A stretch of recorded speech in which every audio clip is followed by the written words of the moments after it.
Hello, everyone, and welcome back to the ReluTech podcast. I'm glad to have a series regular back with us, Arun Krishnakumar, Rabbit33 on the Nerd Rabbit site. Welcome back. Thanks, Chris. Thanks, everyone. Nice to meet you all again. Yeah, for anyone new watching, it's your first time meeting him. If you look back at some of our catalog, there will be a few different ones with him. Arun works on our Nerd Rabbit platform. He works on a variety of different projects with customers. All throughout the cloud space, really. He has a long background as a cloud architect, all the way from small company startup projects up to the enterprise space. So he uses our platform to try and find a variety of projects to take on. Through our conversations, one thing that we had kind of been going back and forth on doing a podcast about was getting more into the AI conversation. I've already done a few podcasts that dig into that a bit. But one thing both of us agreed on that we were seeing pretty commonly in this space is certain overlooked aspects when people are pursuing AI use cases, and a key one being data management. For anyone who isn't aware of the relationship between data management and AI, whenever you're building anything AI related, it has to rely on data, especially if it's going to be for a unique use case that's relevant to your business. What that means is the way you manage your data can directly impact the quality of the output that AI is going to give you. So I brought Arun on to talk a little more about some of the key components of data management and how that impacts your AI use case. So anyone who's going in trying to build a new proof of concept, they have an idea of some pitfalls to watch out for, especially when it comes to how they manage their data. So just to dig right into it, the first component we're going to talk about is really the first step of anything data related, which is how do you collect and ingest that data? How's it coming in? So Arun, walk us through that a little bit more. Sure, absolutely. Thanks, Chris. Thanks for the I would say for introduction as well. Yes. So data management, it's a very broad space, very complicated space, and it's becoming key for right from small companies to medium to even enterprise companies, because I feel like from OLTP, from transaction, now the data, which is more because companies do wanted the data to speak about the patterns, to speak about the business. So having the data management, it's a very, very key for any company for sake. Okay. And with this advent of these cloud providers, managing those data becomes easy. And again, we want to know what we are going to manage. But these cloud providers comes with a lot of tool sets to manage the data across various services. Okay, so data management for an effective data management to be in place, we need to have some kind of a data platform architecture. Okay, what is actual data platform architecture? In enterprise companies, they're like a separate stream of team that will work to create a data platform architecture. So it's nothing but you are going to how effectively you can manage the data, like how you can get the data, what are the data sources that you're going to ingest the data, and what you are going to do with the data. Like, do you want to do any kind of transformations? And then that is we call ETL pipelines. We will go a little bit deep on that. But we want to identify the data sources. Once we identify the data sources, we want to have an integration mechanism to get this data from those sources on a schedule, on a frequent basis. Then store that data onto our platform. It could be of any format. Okay, so that is the first step of the data collection, Chris. Like, it could be IoT data, it could be streaming data, it could be transactional data, it could be any data as you think, customer data, vendor You need data. to ensure that all the relevant data that exists is being collected in some kind of way that inevitably you will be able to make use of it from AI. So it needs to centralize, consolidate in a place like AWS or somewhere else where you can build on that. Exactly, and that's the first step in the whole data platform processes is to identify the data sources so that we could collect the data. Okay. Yeah. Once we have identified the data, what needs to be collected, then we want to identify how we are going to store the data. Right? Yeah. So storing the data comes in different formats. We can store in relational way, like SQL Server, or we can store like structured format or unstructured format. That is where the concept of what I would say, like lake data warehousing, lake house. I'm sorry, lake house is the last actually. Data lakes, lake house. Okay, so again, data warehouse, it's much more like a traditional way of storing it. I think data lake is, I would say, like it's very, very prominent for the past 5 years. The classic example is AWS S3, right? Store the data in raw format. Okay, Yeah, and so a lot of people who do unique processing, like the unstructured nature of a data lake compared to something that's maybe a little more relational, like a warehouse might lean towards. So, Mhm. yeah, that makes sense, especially with these common, unique use cases that want to find insight, right? That is finding like the invisible secrets inside the numbers. Exactly, yes. And I do remember like why I was implementing data platform architecture for one of the data company, right? So they are like going and scraping like millions of pages every day, and then they are getting that information, and then our design architecture to store that information in a raw format in S3, right? So that is the first step. And then once you have the data, then you can apply whatever transformations that you wanted to do to get the data out from the raw data.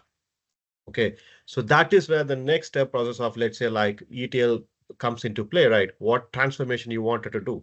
You can transform the data from raw layer into, we call that like a data prep layer. Okay, so in the prep layer, we have like some transformation logic to read the raw files and then do some kind of transformation. Here, we could apply AI-based transformation.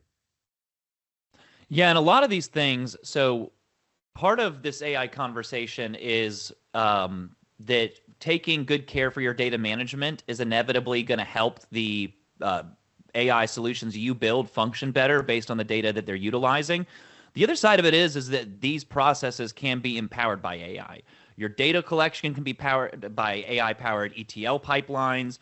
Your storage can have different kinds of AI effects in and how it approaches storing and approaches the architecture of your data. So it's not just that some of these components are important to you eventually delivering AI. AI can be a part of you implementing these as well.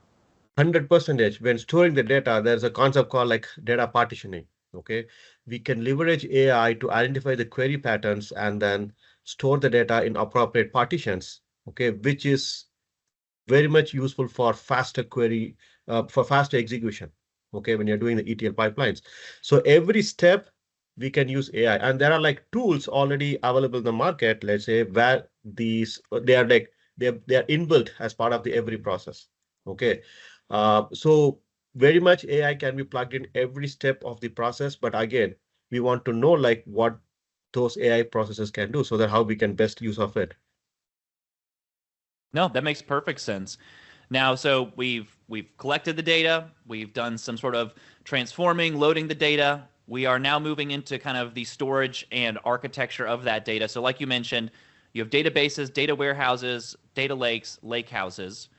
And then after that, you have to start processing it, right? You have to actually start processing that to hopefully generate some kind of insights. So can you talk a little more about the processing of that data? It is exactly. It's a very key step in the whole data platform process. The we call like a data prep layer, or let's say you can call like different companies call like different ways, like data cleaning, enrichment layer. So the data will that's in the raw format that is stored in the, maybe let's say like S3.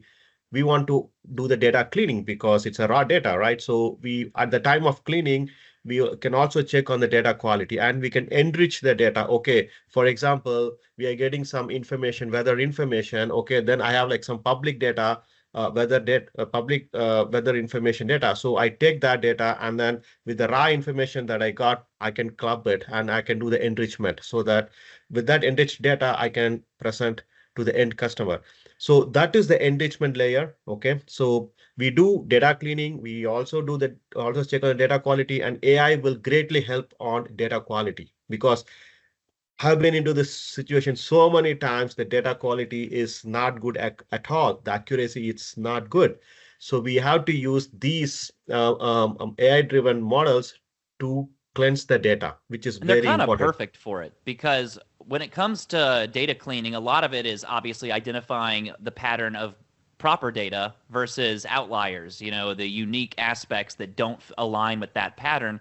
And it's not that humans can't do it, it's that we have to sleep at night, and AI It, does not. it, It's a time factor, right? it is a time factor, and again, it's what we are talking. The volume of data is enormous, to be honest. Okay, it's manually, it's very tough. It's enormous, and finding the duplicates and data standardization. There are so much involved into that, and these AI-driven identifying the duplication is much more efficient.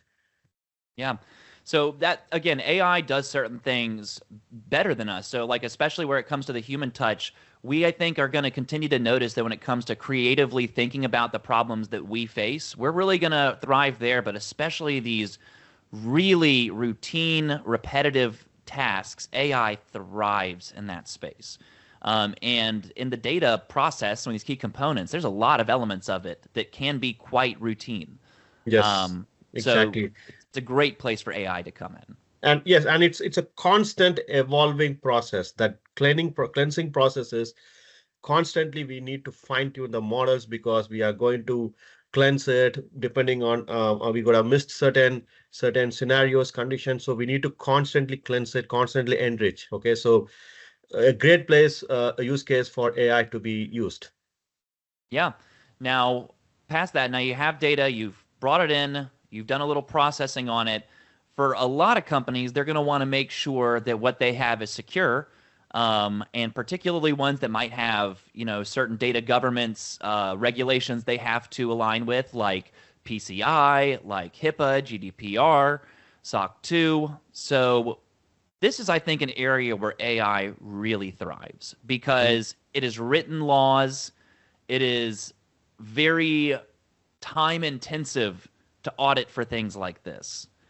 So, 100% it's data governance, or let's say security and compliance for the data is the key. Actually, I know like a lot of companies getting sued because of that, because it's not implemented correctly. Okay, especially when the data is sitting on the cloud, we wanted to take every measure to make sure that data is secured. Like who can view what level of data, what is the RBAC, a role-based access control that we are implemented on the data, and what type of security measure we are applying it. It is so important. Actually, this step is extremely important for any of the data platform architecture, data governance and security, because this is where I would say like the IP of the company resides. yeah, it's where the IP resides. It's where your customers like your reputation, right? For the people Hmm. who you handle financial data potentially, healthcare data, things that are important to people. It's not something you can make mistakes on. Anyone who runs any software should be secure for the IP reason, but some companies have a really high bar and they're legally held to it. Like you said, you could get sued if you don't comply with these Exactly. regulations and you're managing credit card data. You need to comply with PCI. Hun- Um, 100%. And AI will help or allow, for example, it can detect unauthorized access, anomaly detection, and we can also do like automated policy enforcement on the data. And again, data classifications, how we can intelligently classify the data. That's one. It's a bigger problem actually when we see a lot of enormous amount of data, and AI will help us a lot. And it's a high bar. This can be a big one for a lot of companies who aren't necessarily thinking about it. Anyone who is managing data that has to comply with any kind of regulations, you probably have a pretty large security team working on that year round, but you're also probably paying an auditing firm who is auditing you for Hmm. PCI and HIPAA compliance, etc.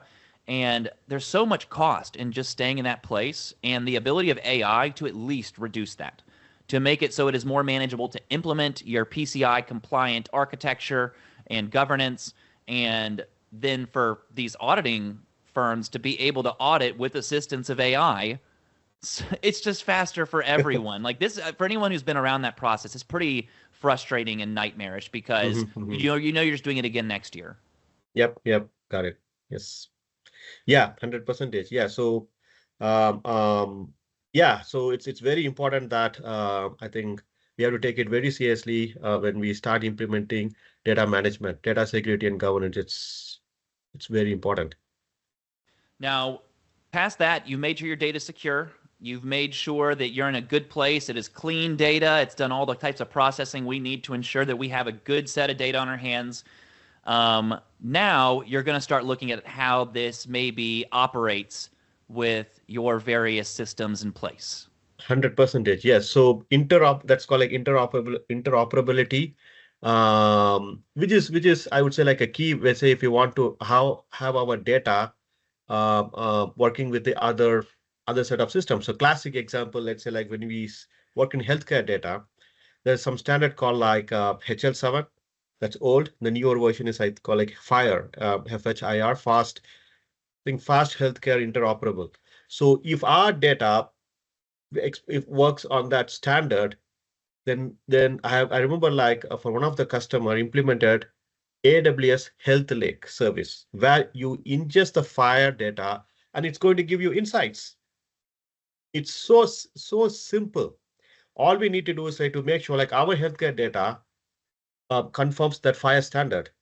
That's all. And AWS Health Lake service take care of the rest. Okay. So it's very important to make sure like, because in today's world, right? So we are going to integrate with so many other systems and having a common standard of our data is very important so that the data interoperability will be very key, and it's going to reduce a lot of effort on our side, a lot of pre-processing, transformation, API anything. work is, I Yes. mean, just when it comes to the fields of data from various sources, having it so AI can actually map out all the different pieces of the spider web that need to connect to each other, it can reduce so much time.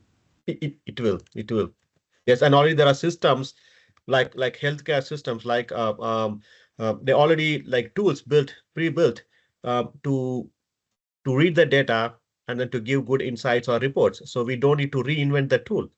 All we need to make sure like we confirm the standard, and every industry has their own set of standards that we can use.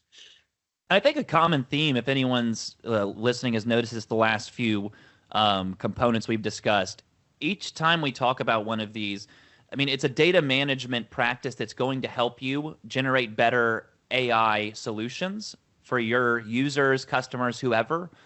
But if you've also noticed, we've been talking a little bit about how we're using AI to do these better. A big reason for that, we know exactly why data is a bit mismanaged in our current day and age.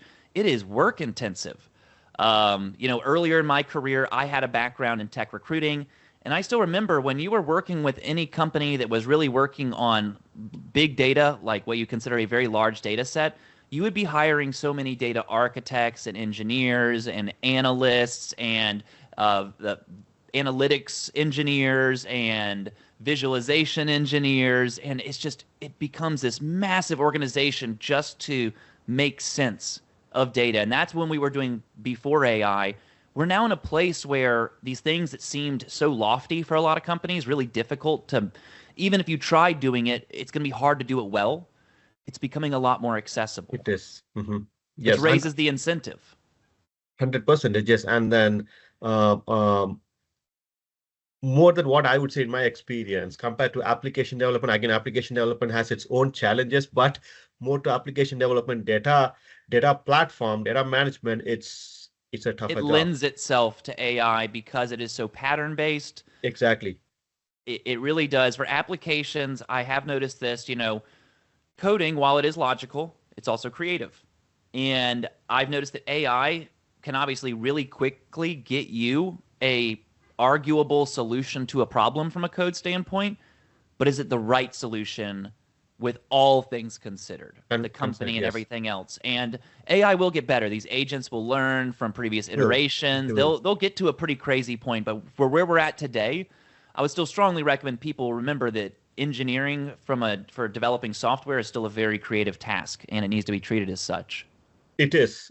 And then again, which means we need to know what AI model or what kind of service that whatever these cloud providers are best suited for our scenario. Okay, so for that we need engineers anyways. Okay, but what kind of information we need to feed? Okay, so we want to make sure like that we have, because only we know our data actually. Okay, and how we want our data to speak. We are going to use AI to make sure like that job can be done. But again, we are the masters on that. So yes, so AI can help in every step of the data management process.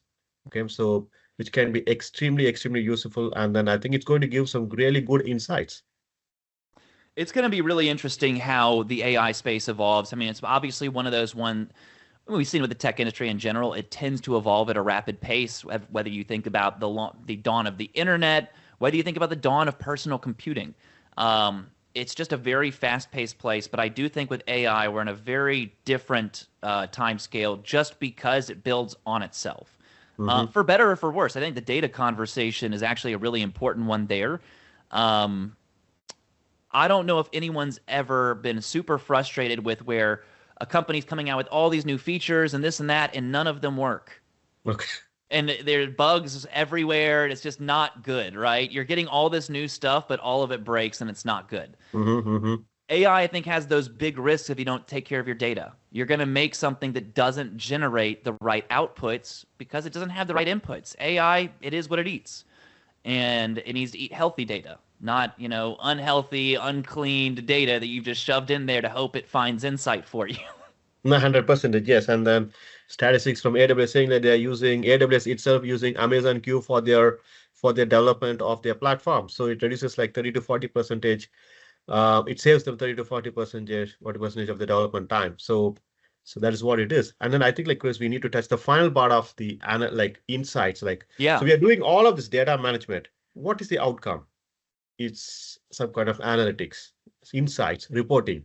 It's the end of this. It's the end of the cycle, right? Because it has to start over again, and you need to have learned something before you start over again. Exactly. And the final step is like, okay, I want to see this data on a report. And nowadays, I think QuickSight's a classic example of they are embedding Amazon Q as part of their reporting capability as well, so that it can learn from the data, right? So one of the common, I think, like which is going to, I know people already started working with that. Let's say free type query to get the information. Okay, so on let's say sales greater than 1,000, and then how much how much Tesla Y sold in 2024, blah blah blah, with state in state California. So with this, we can also apply Gen AI. We haven't talked about anything about Gen AI, but that's a perfect spot to land. Once we have the data cleansed, everything properly, then it is a perfect spot to go to Gen AI for that kind of scenarios. Well, yeah, and I think with a Gen AI chatbot type thing, once you've actually run analytics, data can be a very misleading thing, right? And I think as these chatbots become even better at what they do, they've learned a little bit about what their purpose is, right, for a respective use case. There's a story from World War II where the British were trying to figure out how to keep planes from getting shot down. And it's one of my favorite data stories because basically what they were doing is they'd see these planes come back in, they look where the bullet holes are, and they'd armor up those spots and then send the planes back out there, but their number of planes getting shot down wasn't reducing. So they brought in a statistician to figure out what's going on, how can we protect our planes better? And he said, well, you're looking at the planes that made it back, not the planes that didn't make it back. The ones who have gotten here, you need to focus on where they weren't shot because that's why they made it back. They didn't get shot in the important spots. And they started putting armoring where these planes that made it back didn't get shot because if they got shot in those places and made it back, those aren't the problem. And suddenly they started seeing more planes staying out there.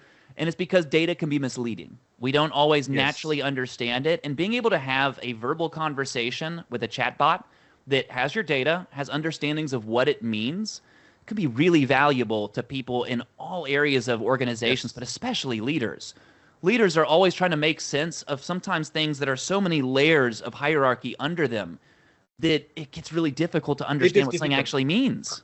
Yeah, they need answers spot on, right on. Okay, it should be like immediate. Okay, and these systems or services will really help to take into the direction. Again, it's a constant process that has to be matured. We're not going to get it right on the first go. No. But it's constant process, and then at some point of time, we're going to get it right.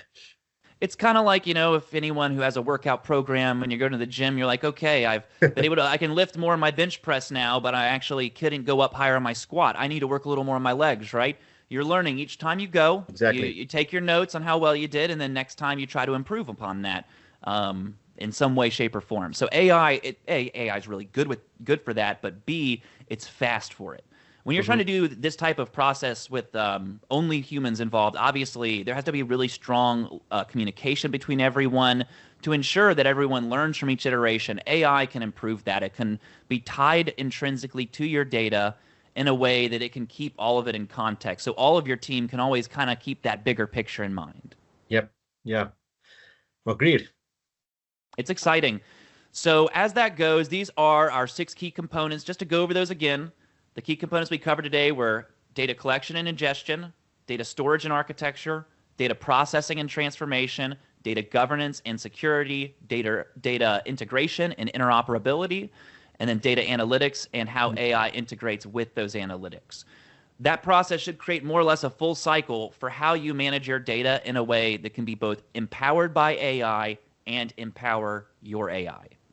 Yes, and then this is what all of the companies, enterprise companies are targeting to do as a data platform architecture. That could be subcategories, but at a high level, these 6 I would say like 6 categories will eventually form like a good data platform architecture. It'll get anyone started. There will always be unique use cases that might need unique elements added in. But as it goes, this is more or less the general picture of it. Yes. Yep. So if you have any questions about it, you know who to reach out to. Go to nerdrabbit.com, reach out to Rabbit633. Arun would love to walk anyone through any sort of data projects they're trying to work on. But otherwise, Arun, always a pleasure having you on the show. Thanks, Chris, and thank you, everyone. Thanks, everybody. Y'all have a good one.